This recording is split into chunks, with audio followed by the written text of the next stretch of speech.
Hmm. Grew up here in Florence. Hmm. Parents are factory workers. Got divorced when I was early. Always did well in school, but did not necessarily love school. I loved athletics. Played athletics. Got out of school, had some hard decisions to make. Didn't have the money to go to college right off. So I ended up going to Northwest Shoals Community College while I worked at night at a textile mill and did that off and on for about 8 years. So I finally graduated from UNA and started teaching and coaching and loved it and never wanted to do anything else other than that. One thing led to another. My wife got pregnant with triplets, and a friend of mine, a guy named Rod Shepard. Rod is currently works at Central Office with me. Rod was a principal of a freshman center. Rod called me to come interview for an administrative job, which I did not want. He offered to me anyway, and the rest is history.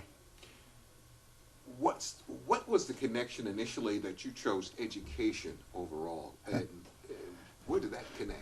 So I was actually a history major and an economics minor. I went to college because I wanted to be a math teacher. Like I wanted to do mathematics, and had a teacher my first semester of college that changed my paradigm on what I thought about social sciences. And so I ended up picking his things up. But I decided that after a while, I didn't want to be a teacher. I wanted to be a professor. And so I took history classes at University of North Alabama and had a professor named Dr. Mary Jane McDaniel.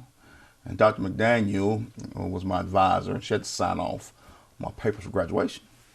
And so it was a semester before graduation, and Dr. McDaniel said, "I'm not going to sign your papers." And I said, "Why?" And she says, "Well, you're working at TJ's, this manufacturing place. You keep telling me you want to go to college and get your PhD in history and you want to do some understudy in economics." I do. I love economics. I love social science. And she said, where are you going to work while you going to school?" And I said, "I don't know." She said, "You can't stay here, Jimmy. Like, you're going to have to leave to get that doctorate."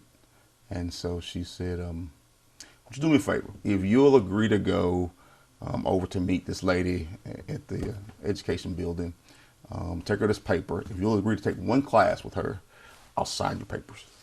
And I begrudgingly agreed, took the one ed class, and it hooked me like a fish. And I loved it. I loved helping people be successful. And so it just hooked me.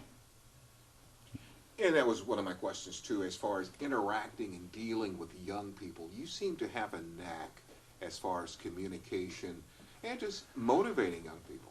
Yeah, well, so I was blessed to have some really great people around me growing up, right? And people who really probably thought more of me than I thought of myself. And they helped me along the way to be successful.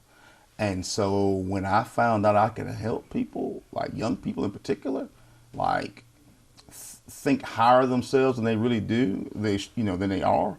Like I guess I see in them probably sometimes things they don't see.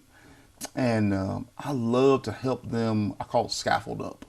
I love to interact with young people in general, really, but especially young people, and see a great diamond in them and try to help guide them through a process of having success. Like, to me, once you see people have success, it's like an appetite, or like the old proverbial light bulb.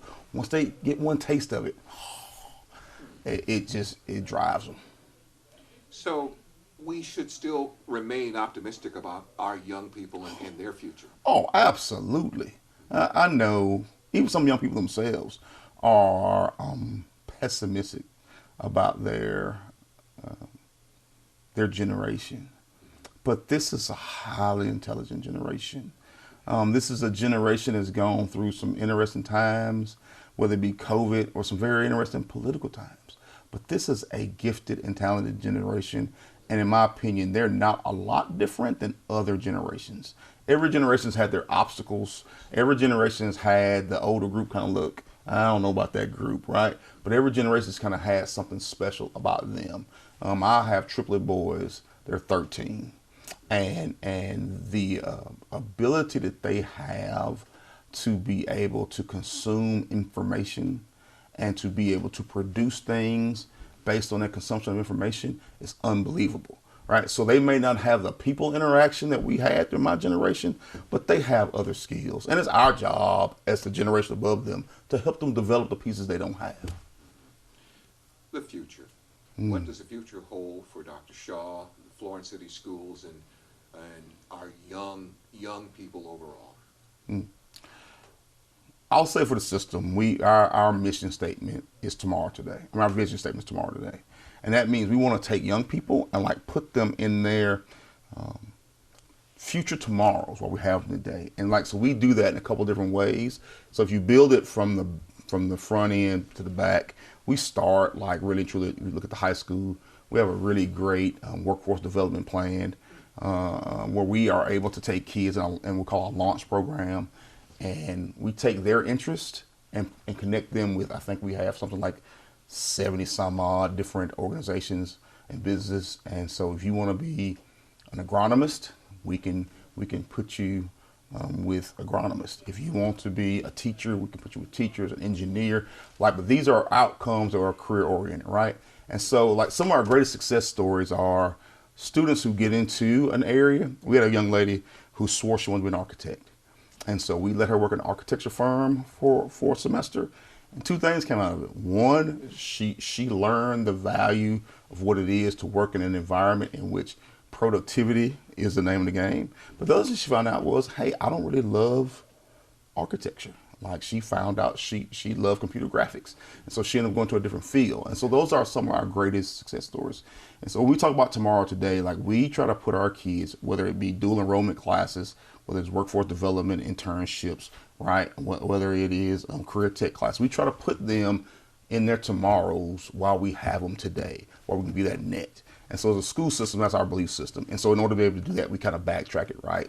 So we have an early college program. In order for you to be able to graduate high school with an associate's degree, that means in middle school, we have to expose you to a lot of opportunities and a lot of different electives so that you kind of know what you want.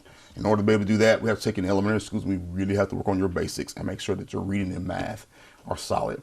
Because to us, it's a crime if you leave high school with just a diploma, like we probably haven't helped you be what you ought to be. The diploma is probably the least thing you ought to leave with. We had a time in this district where we had a 68% grad rate. It was terrible. I worked at high school at that time. Like I remember seeing the faces of people, kids in the community that we couldn't help get through the grad exam. And so we turned that around, and I never want to go back there. But at the same time, for some people, a diploma might be all they get from us. But we feel like we have so much more to offer them. And so we put all those things in place. So to me, that's where our system is headed. Me personally, I don't know. Man plans and God laughs. I have no idea. I have 13-year-old seventh graders that I hope I'm around for the rest of their youth and see some grandkids maybe. I don't know. I do have the bug to help people to be successful though. So wherever that leads me. Thank you so much. Appreciate it. Yes, sir.